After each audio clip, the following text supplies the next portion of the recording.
Welcome back to the channel, and thank you all for watching HCKT TV.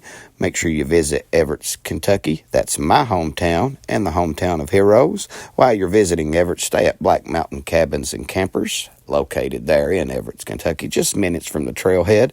Also, while you're in Everett, eat at the Southern Belle Restaurant, located in downtown Everett. Also, if you support the channel, scan that QR code. Let's get started into this video. Thank you for watching.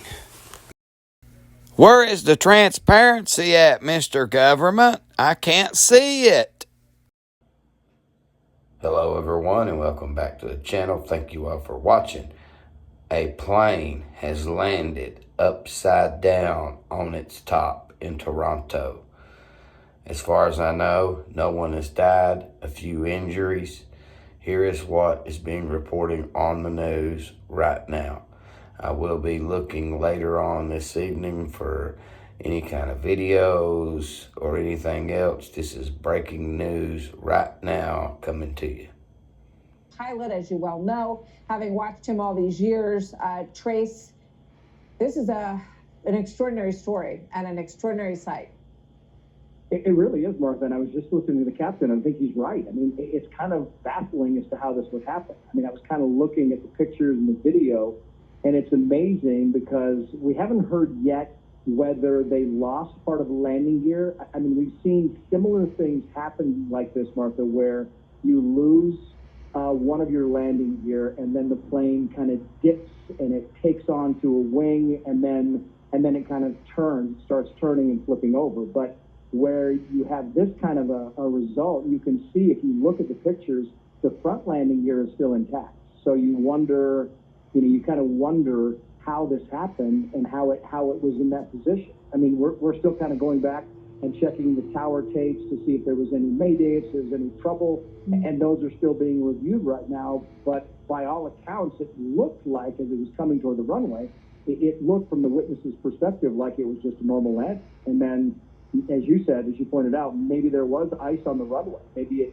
it kind of slipped and it turned, and maybe lost some landing gear and then kind of buckled and then rolled over. But it is amazing that the injury, which they're listing at maybe 8 people now who are injured. We don't know the severity of the injuries, but that alone is kind of miraculous when you look at the actual wreckage of the plane. It sure is. And you see them spraying water all over this plane, and there's snow all over the ground, and they got all 80 people out, Trace.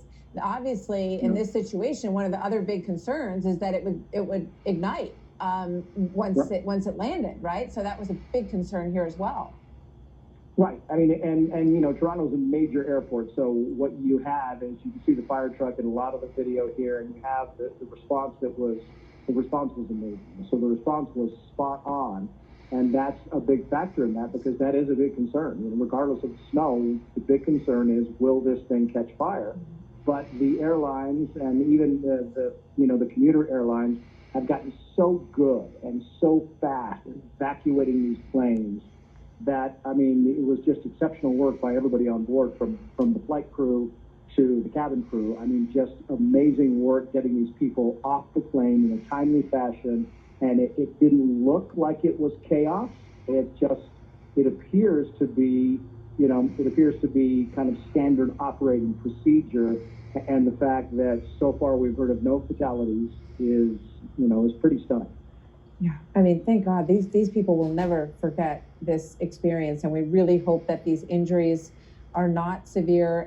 One person in critical condition, as we've mentioned. So obviously this was a very significant event for that individual, and we hope that they will be okay.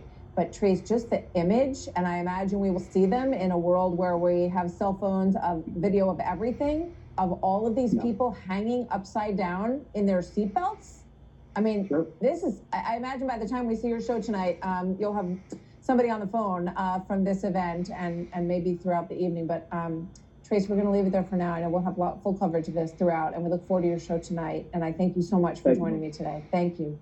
Trace Gallagher, one of the big experts in aviation, a pilot himself, and someone who's covered these stories for many decades. So busy afternoon. That is the story for this Monday, the 17th of February. And the story goes on. We'll have continued breaking coverage of this story out of Toronto.